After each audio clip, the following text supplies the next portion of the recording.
think then it was always also quite interesting because I look very white. So I don't look like a lot of my family physically. I had very kind of strawberry red hair when I was little. Now I have kind of deep auburn reddy hair. I have very fair skin. I have freckles, and I don't really. I mean, my parents, I would say they're quite fair for Indian people, but I don't necessarily look like them. My siblings also they're quite fair, but they have black hair and things. So I do physically look very different from my parents and my family and maybe the Asian community. So in my particular case, this exploration of, what was it like growing up and, identity and where does one fit? It's always been very interesting because I would say that people have always thought I was just a white girl sort of thing.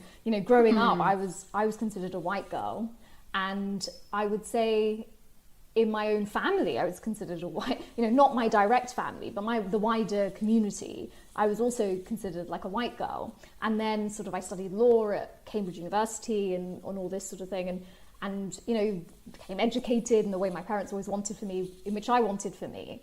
And I think in sort of a wider community's eyes, I became more and more sort of English or British. And because I don't look necessarily Indian, it was interesting because you can kind of dance in those circles in sort of British society because you're not considered obviously other. But obviously, I know that I am. So there's an interesting, dichotomy where I feel other in both communities. I feel other in my own community. I think partly that is because of how I look, and I think partly it's just how I've been brought up. My parents are quite, liberal, free-thinking people. They very much believe they brought their kids up in Britain, and therefore we must move with the times, as they always say. They're aware they didn't bring us up in those countries, and therefore those traditions are not going to necessarily be relevant or a big thing in our daily lives. So I felt other in that community, and I felt, and I'm still other in sort of British society, which some people might listen to me and hear me and find that hard to believe. But, my name is very, Hardeep Matharu. I'm still, I am Indian, and my parents didn't have any contacts in journalism. They didn't know, they didn't go to university in this country. They're not, educated in that sense. So I don't have any contacts. I don't know, I have no concept of networking in British society, none of this stuff. So I very much feel other, and I am of colour, and I come from that community. But it's been a very interesting sort of dance between them both. And I think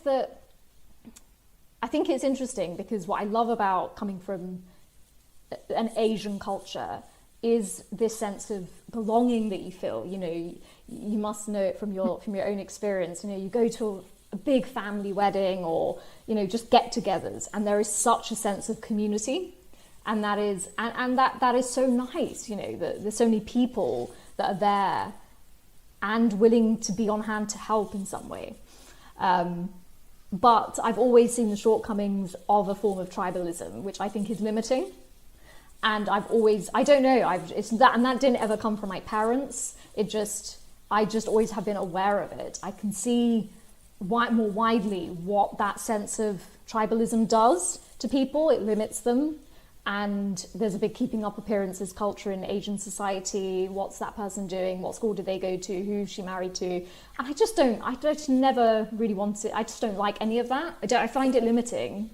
But what was interesting, so British society and growing up in London and all this stuff has been fantastic because it is very free, but it also has its own tribalism, which is called the English class system. So you don't really, so I don't know if that answers your question, but it's something I think about a lot, like it's very interesting, where does one belong? And yeah.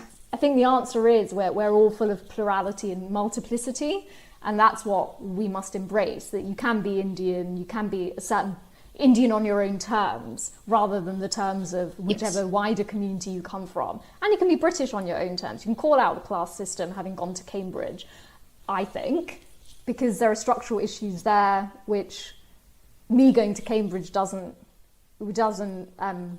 get rid of. Just like Priti Patel being Home Secretary doesn't mean we live in a non-racist Britain. You know, it just doesn't. It's not the case. Well, that's the thing, Hardeep. Yeah, a lot of people ask me, where are you from? I was born in Gibraltar. I studied medicine in Prague. I'm living here in the UK. My family are originally from Delhi. When they ask me, where are you from? I'm like, well, I don't really know how to answer that question. And it all boils down to the fact that we have to ask ourselves, right? Like, why does identity matter so much to us?